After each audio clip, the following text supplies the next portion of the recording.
അല്പസമയത്തെ ചിന്തയ്ക്കായി മത്തായിയുടെ സുവിശേഷം 21-ാം അധ്യായത്തിന്റെ 1 മുതൽ 3 വരെയുള്ള വാക്യങ്ങൾ നമുക്ക് അല്പസമയത്തെ ചിന്തയ്ക്കായിട്ട് വായിക്കാം. Yes. We'll be reading from Matthew chapter 21 from 1 to 3.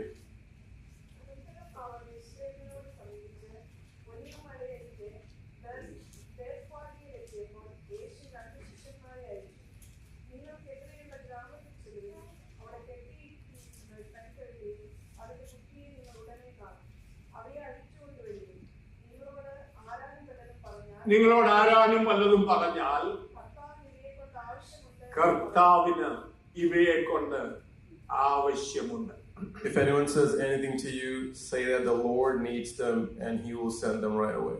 ഇതുപോലത്തെ എന്റെ ചിന്തയുടെ ഹെഡിങ് തലക്കെട്ട് കർത്താവിന് നിന്നെ ആവശ്യമുണ്ട്.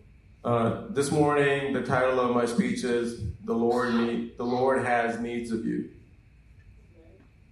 ദൈവത്തിന് നമ്മെ ആവശ്യമുണ്ടെന്ന് പറയുമ്പോൾ പെട്ടെന്ന് നമ്മുടെ ചിന്തയിൽ വരുന്നത് ദൈവത്തിന് തനിയെ പ്രവർത്തിക്കാൻ കഴിയാത്തത് കൊണ്ടാ നമ്മെ ആവശ്യമുള്ളതെന്ന് ഒരു പക്ഷെ നമ്മൾ ചിന്തിക്കാം.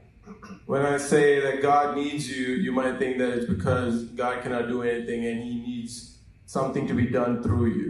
ദൈവമക്കളെ, ദൈവം സർവശക്തനായ ദൈവമാണ്. But my children of God, God is an omnipresent and omniscient God and omnipotent God.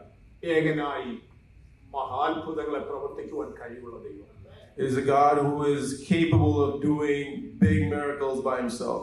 പിന്നെ ദൈവം എന്തിനാണ് എന്നെയും നിങ്ങളെയും അന്വേഷിക്കുന്നത്? Then why is God searching for you and me?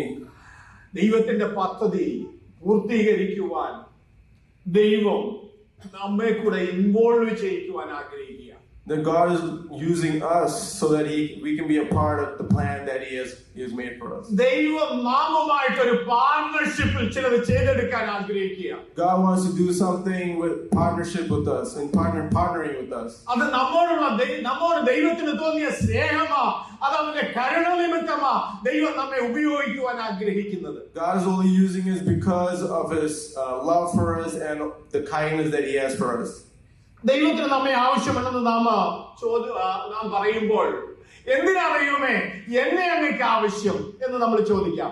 And when I say that God needs us, then you might ask, why does God need us? കാരണം ഞാൻ അത്ര വിശുദ്ധനൊന്നുമല്ല.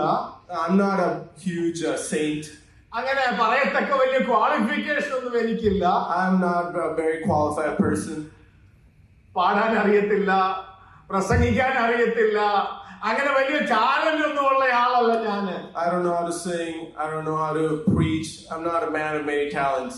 അങ്ങനെ വലിയ അപ്പിയറൻസിലും അല്ലെങ്കിൽ കാണാനും വിദ്യാസമ്പന്നനും അങ്ങനെ ഒന്നുമല്ല. പിന്നെ എന്തിനാ ദൈവമേ എന്നെ അവിടുന്ന് നോക്കുന്നത്? Oh, I'm not a very knowledgeable person, not with a lot of qualification. Then why does God need me? യോഗ്യതയുള്ളവർ എത്രയോ പേരോടുണ്ട്. അങ്ങനെയുള്ളവരെയൊക്കെ ഉപയോഗിച്ചാൽ പോരെ എന്നൊരു പക്ഷേ നാം ചോദിക്കാം. We might ask this question that there are so many other qualified people, then why don't God use them? ദൈവമക്കളെ, നാം ഇന്ന് മനസ്സിലാക്കണം, നമ്മുടെ യോഗ്യതയുടെ വെളിച്ചത്തിലല്ല ദൈവം നമ്മെ തിരഞ്ഞെടുത്തത്. And we need to understand that God didn't choose us because of our qualifications. നമ്മുടെ അയോഗ്യതയാ ദൈവത്തിന്റെ യോഗ്യത. Or the one that we are not worthy is what made God worthy. What God found us to be worthy. ഞാൻ യോഗ്യനല്ലെന്ന് പറഞ്ഞവരെ ഒക്കെ ദൈവം യോഗ്യനാക്കി ഉപയോഗിച്ചത്. Or the people who said that they're not worthy are those people that God used and made them worthy. പൗലോസിന്റെ വാക്കുകളിൽ പറഞ്ഞാൽ അവൻ എന്നെ യോഗ്യനാക്കി ഉപയോഗിച്ചതാ. Or when I talk in the words of Paul says that God made me worthy. അവൻ എന്നെ വിശ്വസ്തനെന്ന് കണ്ട് എന്നെ യോഗ്യനാക്കി ശുശ്രൂഷയ്ക്കാക്കിയതാ. God found me to be faithful and made me worthy to be a servant of God. നാം വായിച്ച ഭാഗത്ത് നമുക്കറിയാം, ചരിത്ര പ്രസിദ്ധമായ യെരുശലേം ദേവാലയത്തിലേക്കുള്ള കർത്താവിന്റെ വിജയശ്രീ ലാളിതനായിട്ടുള്ള ട്രയംഫലായിട്ടുള്ള ആ എഴുന്നള്ളത്തിനെ കുറിച്ചാണ് നാം ഇവിടെ വായിച്ചത്. The passage that we read today is the passage where Jesus had his triumphant entry into Jerusalem on top of a donkey. ആ പ്രധാനപ്പെട്ട അനേക പ്രാവശ്യം യേശു കർത്താവ് യെരുശലേമിൽ വന്നിട്ടുണ്ട്. Many times Jesus had come to Jerusalem. അനേക ഫീസ്റ്റുകൾക്ക് കുടുംബമായി മാതാപിതാക്കളുമായി അറ്റൻഡ് ചെയ്ത ചരിത്രം വേദപുസ്തകത്തിലുണ്ട്. We read in the Bible there is a history where Jesus attended or came to Jerusalem with his family, with his friends many times. എന്നാൽ ഈ ഭൂമിയിലായിരുന്നപ്പോൾ അവസാനമായി യെരുശലേമിലേക്ക് ദേവാലയത്തിലേക്ക് കടന്നു വരുന്നത് ഒരു പ്രത്യേക ഉദ്ദേശത്തോടു കൂടിയാണ്. Jesus came to Jerusalem this final time with a specific purpose and with the triumphant entry. സഖരിയാ പ്രവചനം 9-ാം അധ്യായത്തിന്റെ 9-ാമത്തെ വാക്യത്തിൽ പറഞ്ഞിരിക്കുന്ന പ്രവചന നിവർത്തി എന്ന വണ്ണം യേശു കർത്താവ് ഒരു കഴുതക്കുട്ടിയുടെ പുറത്തു കയറി ദേവാലയത്തിലേക്ക് യെരുശലേമിലേക്ക് യാത്ര ചെയ്യുന്ന ചരിത്രമാണ് നാം ഇവിടെ വായിക്കുന്നത്. This is specifically because of the prophecy that was laid in Zechariah 9:9 where Jesus comes to Jerusalem on top of a donkey. അന്ന് ആ യാത്രയ്ക്ക് യേശു ഉപയോഗിച്ചത് ഒരു കഴുതക്കുട്ടിയെയാണ്. For that triumphant entry, Jesus used a donkey calf. അതും കെട്ടപ്പെട്ട കഴുതയെ. A donkey that was tied. രാജകൊട്ടാരത്തിൽ വളർത്തിയതിനെയല്ല, സ്വതന്ത്രമായി ജീവിച്ചതിനെയല്ല. Not a donkey that was living in with the king or that was living independently or free. അങ്ങ് ഗ്രാമത്തിൽ, വില്ലേജിൽ, ഫാമിൽ ഉടമസ്ഥൻ കെട്ടിയിട്ടിരുന്ന കഴുത, പെൺകഴുതയെയും അതിന്റെ കുട്ടിയെയും യേശു ആവശ്യപ്പെടുകയാണ്. Jesus is specifically asking for a donkey, a female donkey, and the kid that was tied in a small village. കഴിവും സ്വാതന്ത്ര്യവും ബുദ്ധിയും ശക്തിയും പേരും പെരുമയുമുള്ള എത്രയോ പേര് ഉള്ളിടത്ത് നിന്ന് എന്നെയും നിങ്ങളെയും ദൈവം തെരഞ്ഞെടുത്തത് അവൻ ഉപയോഗിക്കുവാനായിട്ട് വിളിച്ചത്. Same way where there are many famous, many qualified people, God chose us and for his ministry. പാട്ടുകാരൻ പാടുന്നത് പോലെ തിരഞ്ഞെടുപ്പാൻ, എന്നെ മാനിക്കുവാൻ എന്നിലെന്തു നീ കണ്ടേശുവേ. Oh Jesus, what? Like the singer sings, what did you find in me? What qualification? What did you find in me, Jesus? Can we sing together that song? അറിയാവുന്നൊരു ചേർന്നൊന്ന് പാടിക്കാട്ടെ. എന്നെ തിരഞ്ഞെടുപ്പാൻ, എന്നെ മാനിക്കുവാൻ, എന്നിലെന്തു നീ കണ്ടേശുവേ. ഒരു യോഗ്യതയും പറയാനില്ലായേ, കൃപയൊന്നു മാത്രം യേശുവേ. ഒരു യോഗ്യതയും പറയാനില്ലായേ, കൃപയൊന്നു മാത്രം യേശുവേ. കൃപയാൽ Only because of ദൈവകൃപ. ദൈവമക്കളെ, എന്നെ തെരഞ്ഞെടുത്തത്, നിന്നെ തെരഞ്ഞെടുത്തത് അവന് നമ്മോട് തോന്നിയ കരുണ നിമിത്തമാ, സ്നേഹം നിമിത്തമാ. അതോർത്തൊന്ന് സഭയായിട്ടൊന്ന് സ്തോത്രം ചെയ്താട്ടെ. This morning, children of God only chose us because of his grace and because of his kindness. For that, the children of God, please raise your hand and say hallelujah. Amen. Hallelujah. കാലഘട്ടത്തിൽ രാജാക്കന്മാർ ഉപയോഗിക്കുന്ന രഥവും കുതിരയും ഒക്കെയായിട്ട് യേശു കർത്താവിന് രാജകീയ വരവേൽപ്പോട് ഈ എഴുന്നള്ളത്തില് ഉപയോഗിക്കാമായിരുന്നു. Jesus could have used a chariot or horses like kings and other, but he didn't use it. ഒരു രാജാവും അന്നും ഇന്നും ഉപയോഗിക്കാത്ത ഒരു കഴുതക്കുട്ടിയുടെ പുറത്ത് ഈ രാജാവ് കയറി വരുന്നത് അവന്റെ താഴ്മയുടെ പ്രതീകമാണ്. It is in the most unconventional way that Jesus used the donkey, and it shows how humble he is. ഈ കാലഘട്ടത്തിൽ നമ്മുടെ രാജ്യത്ത് നമ്മുടെ പ്രസിഡന്റ് എയർഫോഴ്സ് 1-ലും അതുപോലെ ബുള്ളറ്റ് പ്രൂഫ് കാറിലും ഒക്കെയാ അവര് റൈഡ് ചെയ്യുന്നത്, യാത്ര ചെയ്യുന്നത്. The President of the United States travels in the Air Force One and in a bulletproof car. North Korean president Kim Jong Un വലിയ ബുള്ളറ്റ് പ്രൂഫ് ട്രെയിനിലാണ് യാത്ര ചെയ്യുന്നത്. The North Korean president, the dictator Kim Jong-un, travels in a bulletproof train. നമ്മുടെ രാജ്യത്ത് സാധാരണക്കാര് ബൈസൈക്കിളും ഓട്ടോറിക്ഷയിലും യാത്ര ചെയ്യുമ്പോൾ നമ്മുടെ prime minister ഏറ്റവും വില കൂടിയ ബുള്ളറ്റ് പ്രൂഫ് കാറിലാണ് പ്രത്യേകിച്ച്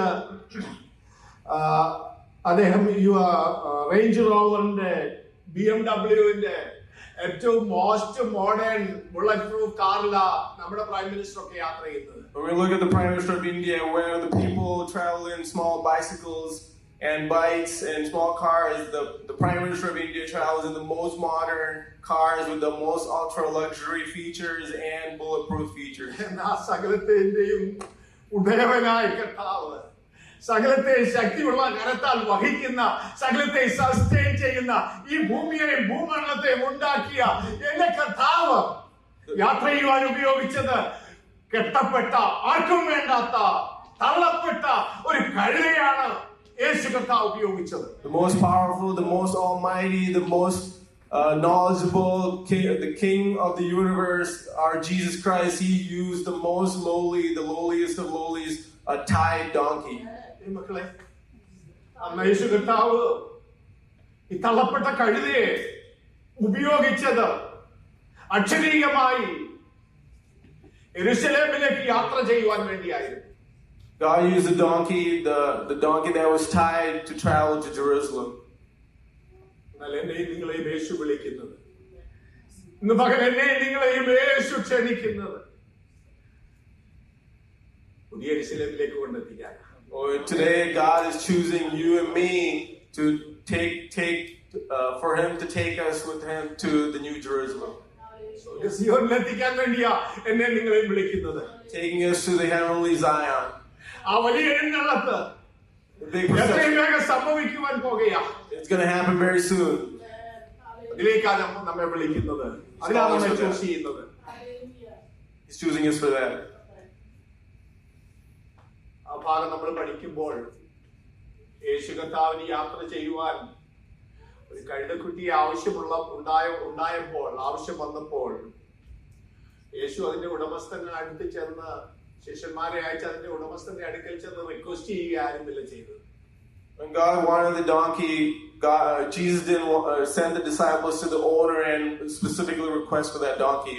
രണ്ടാം വാക്യത്തിൽ നമ്മൾ വായിക്കുന്നത്, Jesus commanded them to loose them and bring them to me.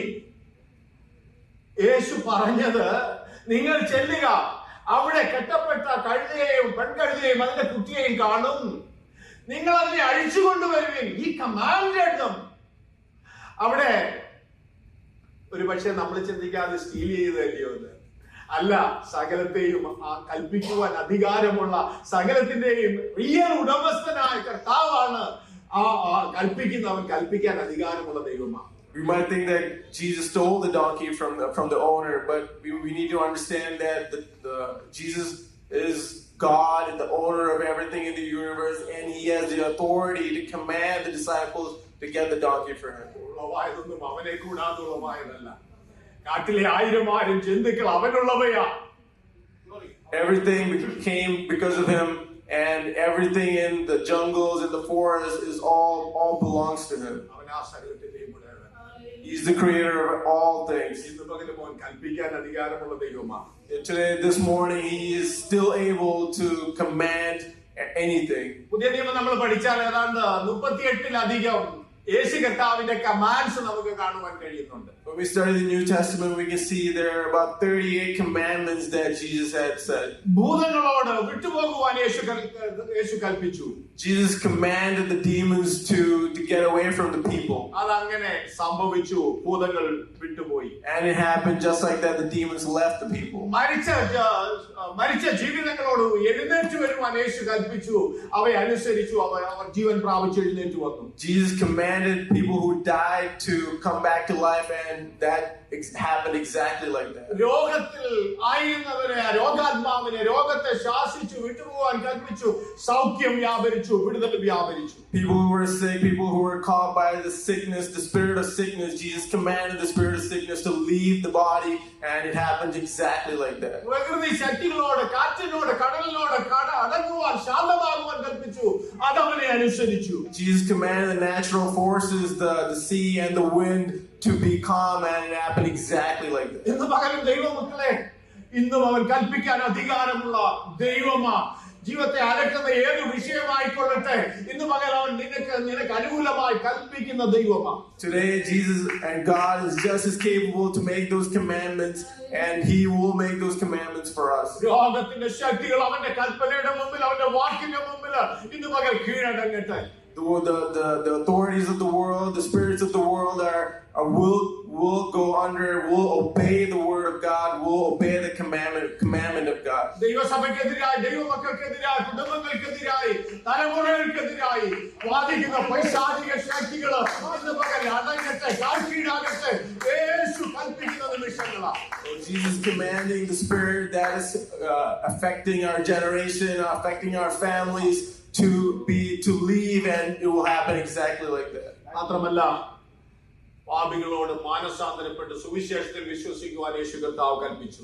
Not just that, Jesus commanded the sinners of the world to leave their sins and obey the word of God. സുവിശേഷം പ്രസംഗിക്കുവാൻ, വിശ്വസിക്കുന്നവരെ സ്നാനപ്പെടുത്തുവാൻ ശിഷ്യന്മാരോട് യേശു കർത്താവ് കൽപ്പിച്ചു. Jesus commanded his disciples to go and preach the world and to baptize the people who listen to him and obey the word. ഇന്ന് പകരം ദൈവാത്മാവ് ചിലരോട് കൽപ്പിക്കുക, come unto me, I want to use you. Today Jesus is calling you, each one of you, I'll come unto me, I want to use you. അവിടെ കെട്ടിയിരുന്ന രണ്ടാം വാക്യത്തിൽ അവിടെ കെട്ടിയിരുന്ന ഒരു പെൺകഴുതയെയും അതിന്റെ കുട്ടിയെയും നിങ്ങൾ ഉടനെ കാണും. കെട്ടിയിരുന്ന കഴുതയെ നിങ്ങൾ കാണും. Jesus said, God, go to the village ahead of you, and at once you will find a donkey tied there with her colt by her, a donkey that was tied. യേശു വന്നത് ബന്ധനത്തിലായിരിക്കുന്നവരെ വിടുവിക്കാൻ വേണ്ടിയാണ്. Jesus came to this world to relieve people from their bondages. പകലും ഒരുപക്ഷെ ദൈവത്തിന് പ്രയോജനപ്പെടേണ്ട പലരിലും കെട്ടപ്പെട്ട് കിടക്കുക. Many people in the world that God wants to use, they are tied and bound by other things in their life. ചിലര് പാപത്തിൻ്റെതായ കയറിനാൽ പാശത്താൽ ബന്ധിക്കപ്പെട്ട് കിടക്കുക. Some people are bound by sin. മറ്റു ചിലര് പാരമ്പര്യത്തിന്റെ കെട്ടുകളില്, പാരമ്പര്യത്തിന്റെ നൂലാമാലകളില് കെട്ടപ്പെട്ട് കിടക്കുക. Others are bound by the traditions, the chains of the traditions. അങ്ങനെയുള്ളവരുടെ കെട്ടുകളെ അഴിക്കാനാ യേശു കർത്താവ് വന്നത്. Jesus came to this world to untie those chains and those bondages. 116 സങ്കീർത്തനത്തിന്റെ 16-ാമത്തെ വാക്യത്തിൽ സങ്കീർത്തനക്കാരൻ ഓർപ്പിക്കുന്നുണ്ട്, യഹോവേ, ഞാൻ നിന്റെ ദാസനാകുന്നു, ഞാൻ നിന്റെ ദാസനും നിന്റെ ദാസിയുടെ മകനും തന്നെ. അടുത്ത വാക്യം ഇങ്ങനെയാ വായിക്കുന്നത്, നീ എന്റെ ബന്ധനങ്ങളെ അഴിച്ചിരിക്കുന്നു. In Psalms 116 verse 16, Jesus it said, truly I am your servant, Lord, I serve you just as my mother did. You have freed me from my chains. വാസ്തവമായും ബന്ധനം അഴിഞ്ഞവർക്ക് മാത്രമേ ക്രിസ്തുവിന്റെ ദാസനായ ദാസിയായിരിക്കാൻ കഴിയത്തുള്ളൂ. Truly, the people who have been freed from their bondages can be the servants or the sons and daughters of Jesus or God. ഏത് ബന്ധനത്തെയും അറുക്കുവാൻ കഴിവുള്ള നമ്മുടെ കർത്താവ് ഇന്ന് പകൽ ചിലരെ അഴിച്ചു പുറത്തു കൊണ്ടുവരുവാൻ ആഗ്രഹിക്കുക. God wants, or Jesus wants to relieve people from some people here who are living or tied by bondages and chains. എന്തിനാണ് ദൈവം അഴിച്ചു കൊണ്ടുവരുന്നത്? Why does God want to relieve those or free us from those bondages? നമ്മോടുള്ള ചില വാഗ്ദത്തങ്ങൾ നിവർത്തിച്ചെടുക്കാൻ വേണ്ടി. Because He wants to fulfill some of the promises that were told. നമ്മളിലൂടെ അവന്റെ പ്രവൃത്തി തികച്ചെടുക്കുവാൻ വേണ്ടിയാ യേശു കർത്താവ് അഴിച്ചു പുറത്തു കൊണ്ടുവരുവാൻ ആഗ്രഹിക്കുന്നത്. He wants to bring us out from those bondages because He wants to fulfill some works within us. അന്ന് യേശു കർത്താവ് കഴുതക്കുട്ടിയെ ഉപയോഗിച്ചത് തന്നെക്കുറിച്ചുള്ള വാഗ്ദത്തത്തിന്റെ നിവർത്തിയായിരുന്നെങ്കിൽ ഇന്ന് ദൈവം എന്നെയും നിങ്ങളെയും അഴിച്ചു പുറത്തു കൊണ്ടുവരുവാൻ ആഗ്രഹിക്കുന്നത് നമ്മോടുള്ള ചില വാഗ്ദത്ത നിവർത്തിക്ക് വേണ്ടി, ദൈവത്തിന്റെ പദ്ധതിയുടെ പൂർത്തീകരണത്തിന് വേണ്ടിയാണെന്ന് ഇന്ന് പകൽ ദൈവാത്മാവ് ഓർപ്പിക്കുക.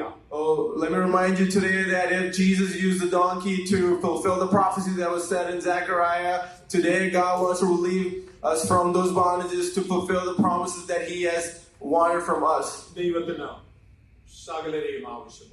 Jesus wants to, or God wants to use each and every one of you.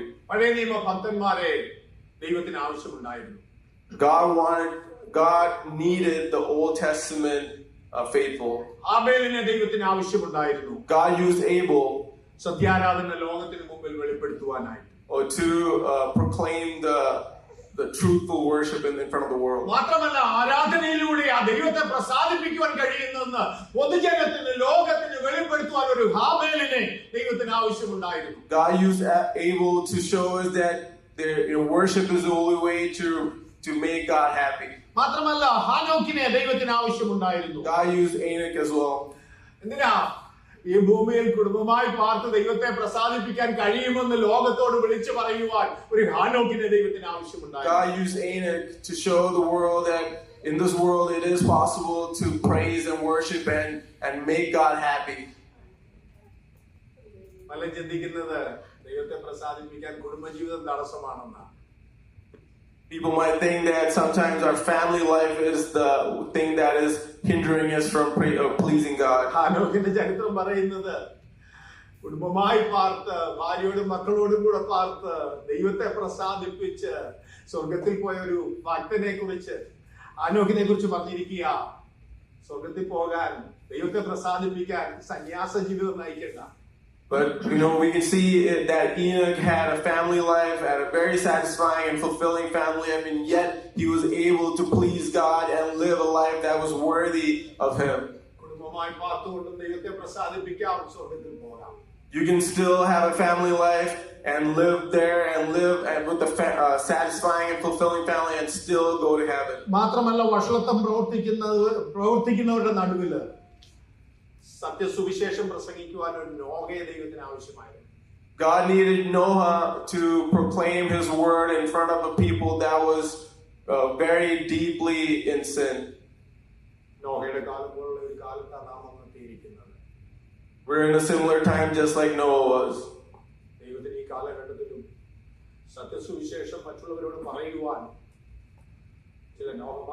ചിലരെ ദൈവത്തിന് ആവശ്യമുണ്ട്. In the same time, God needs people like you and me to be like Noah to proclaim the word of God. പാപവും വഷളത്വവും പെരുകുന്നതിന്റെ നടുവിൽ ഒരു വിശുദ്ധ ജീവിതം ചെയ്യുവാൻ ചിലരെ ദൈവം നോക്കുക, ചിലരെ ദൈവം വിളിക്കുക.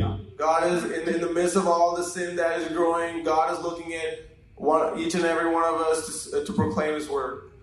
മാത്രമല്ല ജാതി ആരാധനയുടെ നടുവിൽ സത്യാരാധന വെളിപ്പെടുത്തുവാൻ, വിശ്വാസ മാർഗം വെളിപ്പെടുത്തുവാൻ ദൈവത്തിന് ഒരു അബ്രഹാമിനെ ആവശ്യമായിരുന്നു. In the midst of all the paganism that was there, God needed Abraham to proclaim His word. വിശ്വാസ മാർഗം കാണിച്ചു കൊടുക്കുവാൻ ദൈവം അബ്രഹാമിനെ ഉപയോഗിച്ചു. To show us the life of a faithful person, God used Abraham. യോസഫിനെ ദൈവത്തിന് ആവശ്യമായിരുന്നു. God needed Joseph. ഒരു യഥാർത്ഥ വിശ്വാസി ഭൂമിയിൽ എങ്ങനെയാ ജീവിക്കേണ്ടതെന്ന് ലോകത്തിന് കാണിച്ചു കൊടുക്കുവാൻ ദൈവത്തിന് ഒരു യോസഫിനെ ആവശ്യമുണ്ടായിരുന്നു. God needed Joseph to show the world how a true faithful person needs to live. Israel മക്കളെ ഫറവോന്റെ അടിമത്തത്തിൽ നിന്ന് വിടുവിക്കുവാൻ ഒരു മോശയെ ദൈവത്തിന് വേണമായി. To rescue the Israelites from the Pharaoh, God needed Moses. പാപത്തിന്റെ തൽക്കാല ഭോഗത്തെക്കാൾ ദൈവമക്കളോടുകൂടെ കഷ്ടം അനുഭവിക്കുന്ന തെരഞ്ഞെടുത്ത ഒരു മോശയെ ആ കാലഘട്ടത്തിൽ ദൈവത്തിന് ആവശ്യമായിരുന്നു ജനത്തെ പുറപ്പെടുവിക്കുവാൻ, പുറത്തു കൊണ്ടുവരുവാൻ. To continue, God needed Moses to rescue the people of Israel rather than be deep in the sins and the pleasures of this world. മാത്രമല്ല സങ്കീർത്തനങ്ങൾ നമ്മൾ വായിക്കുന്നത് പോലെ ഒരു ദാവീദിനെ ദൈവത്തിന് ആവശ്യമായിരുന്നു. Just like we read in the Psalms, God needed David. എന്തിനാ? താണവരെ ഉയർത്തുന്ന ഒരു ദൈവമുണ്ടെന്ന് ലോകത്തിന് കാണിച്ചു കൊടുക്കണം. To prove to the world that God can raise people, the humble of the world, and raise them up to be king. ദരിദ്രരെ കുപ്പയിൽ ഉയർത്തി പ്രഭുക്കന്മാരോട് കൂടെ ഉയർത്തുന്ന ഒരു ദൈവമുണ്ടെന്ന് ലോകത്തിന് കാണിച്ചു കൊടുക്കുവാൻ ഒരു ദാവീദിനെ ദൈവത്തിന് ആവശ്യമായിരുന്നു. God needed David to show the world that you can be raised from poverty to sit in the seat of kings. പ്രവാചകന്മാരിൽ ഒരു ഏലിയാവിനെ ദൈവത്തിന് ആവശ്യമായിരുന്നു. കാരണം തീ കൊണ്ട് ഉത്തരമരുന്ന ഒരു ദൈവമുണ്ടെന്ന് ലോകം അറിയണം. Among the prophets, God needed a prophet like Elijah to show that he responds to your prayers with fire from heaven. ഒരു ദാനിയേലിനെ ദൈവത്തിന് ആവശ്യമായിരുന്നു. ഒരു സിംഹത്തിനും ദൈവത്തിൽ ആശ്രയിക്കുന്ന ഒരു ഭക്തനെ ഇല്ലായ്മ ചെയ്യാൻ കഴിയത്തില്ലെന്ന് ലോകത്തിന് കാണിച്ചു കൊടുക്കുവാൻ. God needed Daniel to show the world that even in the midst of the lion's den that you can still survive and proclaim the word of God. ഒരു ശദ്രക്കിനെ, ഒരു മേശക്കിനെ, ഒരു അബേദ്നെഗോവിനെ ദൈവത്തിന് ആവശ്യമുണ്ടായിരുന്നു. ഒരു തീയുടെ ശക്തിക്കും വാസ്തവമായി ദൈവത്തിൽ ആശ്രയിക്കുന്ന ഒരു ദൈവബദലെ ഇല്ലായ്മ ചെയ്യുവാൻ, കൺസ്യൂം ചെയ്യുവാൻ കഴിയത്തില്ലെന്ന് ലോകത്തിന് വെളിപ്പെടുത്തുവാൻ. God needed Shadrach, Meshach, and Abednego to prove to the world that even in the midst of the fire, that no fire will be able to touch you, and you can still proclaim the word of God and believe in His word despite all the troubles. അങ്ങനെ ഓരോരുത്തരെ എണ്ണി പഴയ നിയമ ഭക്തന്മാരെയൊക്കെ ദൈവത്തിന് ആവശ്യമായിരുന്നു. ദൈവിക character, ദൈവിക സ്വഭാവം, ദൈവശക്തി ലോകത്തിന് വെളിപ്പെടുത്തി കൊടുക്കുവാൻ. And all the people that we see in the New Old Testament, God needed each and every one of them to prove a point that He's always there with you, and that even as a believer, you can proclaim His word and He will still save you. 4000 വർഷങ്ങൾക്ക് മുമ്പ് ഒരു യോബിനെ ദൈവത്തിന് ആവശ്യമായിരുന്നു. കാരണം സകലവും നഷ്ടപ്പെട്ടാലും മടക്കി വരുത്തുവാൻ കഴിവുള്ള ഒരു ദൈവമുണ്ടെന്ന് ലോകത്തിന് കാണിച്ചു കൊടുക്കുവാൻ ഒരു യോബിനെ ദൈവത്തിന് ആവശ്യമായിരുന്നു. 4,000 years ago, God used Job to show the world that even in the midst of all the losses that you have, that you can still proclaim the word of God, and God can still deliver you from those troubles. അങ്ങനെ പഴയ നിയമ ഭക്തന്മാരെ എല്ലാം എണ്ണി പറയാനുണ്ട്. പുതിയ നിയമത്തിൽ ശിഷ്യന്മാരെ യേശു കർത്താവിന് ആവശ്യമുണ്ടായിരുന്നു. And all the people in the New Old Testament, we can still see that even in the New Testament, God used the disciples. ദൈവിക പദ്ധതിക്കായി തന്റെ ശിഷ്യന്മാരെ യേശു കർത്താവ് ആ കാലഘട്ടത്തിൽ തെരഞ്ഞെടുത്തു. To fulfill His plans, Jesus used and chose the disciples. ഒരു പ്രസിദ്ധനായ പൗലോസ്ലീഹായെ യേശു കർത്താവ് തെരഞ്ഞെടുത്തു, ചൂസ് ചെയ്തു. ലോകം ആക്രമിച്ചാലും അറ്റാക്ക് ചെയ്താലും, മരണാവസ്ഥയിൽ മരിച്ചവരായി തള്ളപ്പെട്ടാലും, ജീവച്ഛവമായി വലിച്ചുകൊണ്ടുപോയി ചാണ്ടിക്കൂമ്പാരത്തിൽ തള്ളിയാലും അവിടെ നിന്ന് ഉയർത്തി ജീവിപ്പിച്ച് കൊണ്ടുവന്ന് ദൈവത്തിന്റെ പ്രവൃത്തി പൂർത്തീകരിക്കുന്ന ഒരു ദൈവമുണ്ടെന്ന് ലോകം അറിയുവാൻ ഒരു പൗലോസിനെ ദൈവത്തിന് ആവശ്യമുണ്ടായിരുന്നു. God used Paul to show the world that even in the midst of all the troubles of all the people despising him, even in the jail, that God can redeem him and put him out and still help him proclaim the word of God. Today, this morning, God still needs each and every one of you. ഈ കാലഘട്ടത്തിൽ സത്യസുവിശേഷത്തിന് സാക്ഷ്യം വഹിക്കുവാൻ, അനേകരെ തീയിൽ നിന്ന് വലിച്ചെടുക്കുവാൻ ഇന്നും ചിലരെ ദൈവം അന്വേഷിക്കുക. God is still searching for people to proclaim His word of God, to pull them out of the fire and save them from the pits of sin. വർഷത്വം പ്രവർത്തിക്കുന്നതിന്റെ നടുവിൽ, നോഹയുടെ കാലം പോലെയുള്ള ഒരു കാലഘട്ടത്തിന്റെ നടുവിൽ, ഈവിൾ വർദ്ധിക്കുന്നതിന്റെ നടുവിൽ യഥാർത്ഥ ക്രിസ്തുവിനെ ഉയർത്തുവാൻ ഒരു കൂട്ടത്തെ ദൈവം നോക്കുകയാണ്. God is looking for people in the midst of all the rising sinfulness and the paganism. God is looking for people who can proclaim His word. ആഗ്രഹിക്കുന്നു.